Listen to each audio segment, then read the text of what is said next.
of the leaders with whom I've been associated over the years and observed, I admire, number one, honesty. Honesty will carry you a long way. It has a lot to do with the people that follow you, the people that observe you, and you need to be honest and fair in all of your dealings. The second thing I admire is the ability of a leader to put together a team and to make that team be cohesive in pursuing some aspirational goals. You've got to have that team. You can't do it by yourself. The late Andrew David Holt said, surround yourself with people who are smarter, harder working, and more creative than you are.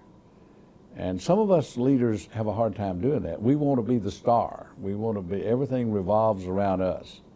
But we need to be able to put that team together and share credit and have some aspirational goals. And your role as leader to inspire all those people around you to work to achieve that goal.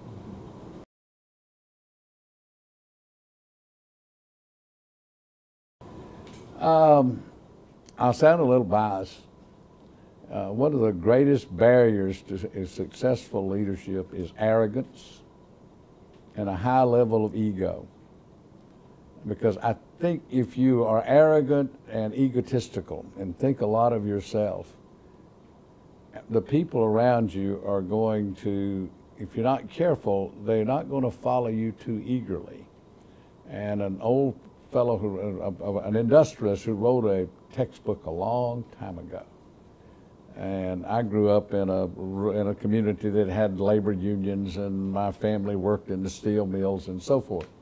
But in my graduate program, I hate to say this, University of Alabama, a fellow had written a long, big, thick book, but somewhere over in the middle of it, he said, he who is a leader, if you're going to be effective, has to remember that the people who surround you will make you or break you. And he said, if you have to give many orders, you're in big trouble as a leader. I come back and say, you don't need to be arrogant, self-centered, or egotistical. I'm going to come back, because that will be a barrier to having that team that works, that's enthusiastic and passionate in doing their jobs. Thank you. I really appreciate that. And if I might, if I hear you correctly, there was a word that you emphasized there from the text. I think that word was remember. How did you go about remembering that? How do you remember that, Dr. Johnson? Well, I was assigned this. I was in a master's program in public administration at the University of Alabama in the fall of, shows you how old I am, fall of 1955. And Robert B. Highsaw was the major professor. Big, tall guy from Memphis. It was 6'5", 6 feet 5, had a glass eye, and was the most boring professor I've ever had in my life. But I learned the further you're away from Highsaw, the more you remember he taught you. And he assigned that book by Chester Barnard. And somewhere over in the middle of all of that was his tip: all the authority you have as a leader is bestowed upon you by those who work with you and for you. If you have to give many orders, you're in real trouble. And then he said, never write a letter in anger. You will break a relationship, and if once broken, you'll never put it back together. And so the other thing was, I saw in the first class we had, he asked me a question. There were 7 of us Southern Regional Training Program fellows. And he asked me, and I used the word practical. And he got on me for 15 minutes about the meaning, the fact that practical didn't mean anything. So after about 15 minutes, I said, Dr. Highsaw, how about pragmatic, useful, commonplace, utilitarian? And when the class was over, we walk out and he puts his arm over me. I'm 5'8", and he's 6'5". He said, Mr. Johnson, I noticed you got irritated. I said, Dr. Highsaw, this is my first class with you, and I don't want to think I was getting irritated. But I didn't understand all this pushing about practical. He said, young man, I was trying to teach you a lesson. Said, one day you will plan to be an administrator, a leader, a manager, a CEO, and sometimes you'll have to be a son of a bitch, and I was teaching you how to be one. Sounds like some sage advice.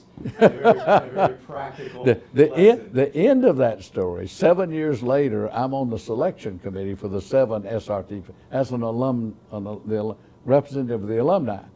And we were meeting at University of Kentucky, and we've got the first 6 immediately, and then he chose Brad and I chose Adam. And we would like this for about, finally said, I give up, you're stubborn and hard-headed, Johnson. I said, let me relate something. He said, you learn well. And that, I think, is a great example of learning the practical lessons through that conversation and butting up against what you expressed, if I heard correctly, that at first you didn't understand. No, growing up in the union, I thought if you were the boss, you were the boss. Sure. And you were like a czar. And what you learn, particularly in higher education administration, you've got shared governance. And faculty do not necessarily think you're the czar, and you're not the czar.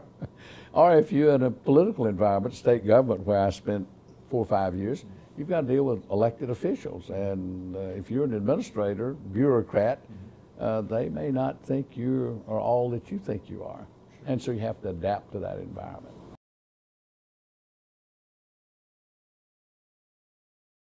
Well, I think I'll mention 3 things. One, I was never an academician. I didn't teach. I didn't have tenure. And one of the challenges I had, I was going to stay at the University of Tennessee for 3 years, and I stayed 38. One thing I had to learn was the heart of a university is what goes on in the executive suite. It's what goes on in the College of Law with students and faculty, or in the College of Business or wherever. Now, we people who sit in the executive suite need to set forth a plan, some objectives, the strategic plan, the goals, the objectives, get people to buy into those, and then we need to go find resources for buildings and equipment and faculty and so forth. But the heart of the university has to do with the person who makes a choice of hiring an excellent dean for the College of Law. And that dean then hires outstanding faculty and inspires them to do a great job with. And I had to overcome that. I didn't grow up in that environment. And Ed Bowling, my president, sent me off to Memphis to be chancellor of a health sciences center, and I didn't know how to spell medicine, much less otolaryngology. But there I learned where the quality of an institution is made. And it has to do with the quality of your faculty interacting with your students who are qualified. And we administrators who view ourselves as leaders have to make sure we hire the right people and get them the resources to do the job. Just being a little more specific, the university 40 years ago looked at maybe we ought to compete to manage the Oak Ridge National Lab. And after I became president, 5 or 6 people from Oak Ridge and within the university, Lee Riedinger and others came, Barry Goss, and said, UT needs to compete to manage the lab. And I said, that's tough. And we had to worry about it. And do we have the capability to do it? And finally we said, let's find us a partner. We found Battelle. We competed, a group. The Chancellor of Vanderbilt was in an opposing group. And by golly, we won. And I had to learn in that process. I wasn't sure we ought to be doing that. But once we got into it, the challenge was to find the right partner, which was Battelle, which was already managing 2 labs, 2 national labs. But having won that, and it's been extended, that contract's been extended, and what that means, particularly to this campus, is phenomenal. There are not but 5 or 6 or 7 institutions nationwide that co-manage a national lab. Well, what I had to overcome was the reluctance of saying, do we really, can we really do that? And I'm glad 4 or 5 people said, Joe, you should allow us to compete, and they did, which But it worked out fine. But the challenge I had was overcoming that, well, can we really compete for that?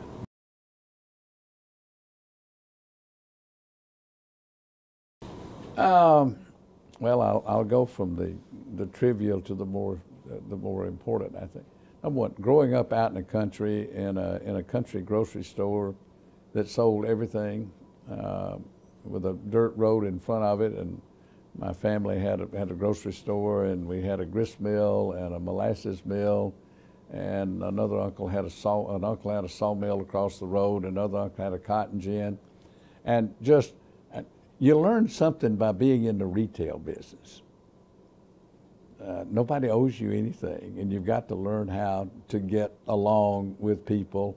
And I stayed in that environment for 17 years, and then I was in the grocery business and throughout college.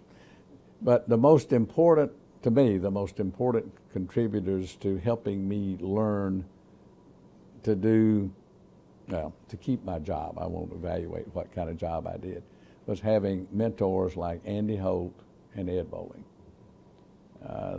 They hired me in 1963, and I worked for Andy Holt for 7 years and Ed Bowling for 18. And those two people saw more in me than I saw in myself. And they kept tossing things at me. And I sometimes thought they were crazy. At one time, this will sound egotistical, but I was executive vice president for development, and vice president for business and finance. And after about a year and a half, I went into my friend Ed Bowling and I said, "You may think I'm pretty good, but I'm not this good. Let's find somebody else to do." Particularly since I couldn't prepare a balance sheet, I could read one. So I said, let's find somebody that's a well-prepared accountant, fiscal manager, and bring them in. But having mentors who kept giving me things to do, and then just observing how they went about their business. I benefited a whole lot from going to work for Ed Bowling in Nashville in 1960 until I started working for a board of 23 or 24 members. I really had 4 different bosses. That's unusual for a career from 1960 until 1998, 99. I'm sorry. Well, that's right, 1990. That's unusual. And Ed Bowling was one of them for 18 years and Andy Holt for 7.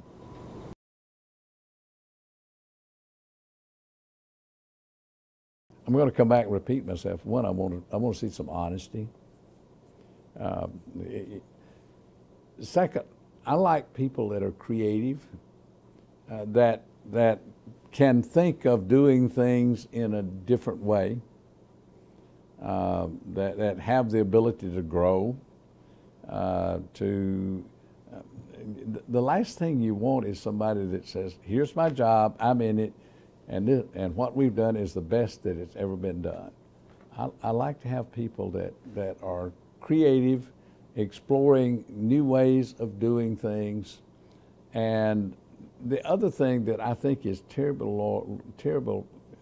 important in the success of people are the people that I hire, are they passionate about the institution and about the job and committed to it? I have a real concern about people who come into an organization and they're not planning to stay very long. They're looking for something better. Now, I don't mind people wanting to get ahead in the world. That's okay. But I'd like somebody to come in and say, "I am really committed to the University of Tennessee." I like to see a Doug Blaze that comes to the law school and stays a long time. He may say, "I stayed too long." I don't think so. Rather than somebody that comes and stays 2 years, 3 years, and off you go to somewhere else because they were not passionate and committed to the place. So I look for that honesty and look for some creativity and a person who takes risk in a responsible way. That was going back to the National Lab. That was a risk. We could have competed and failed, and those 5 guys said, "It's worth it, Joe. Let's give it a try."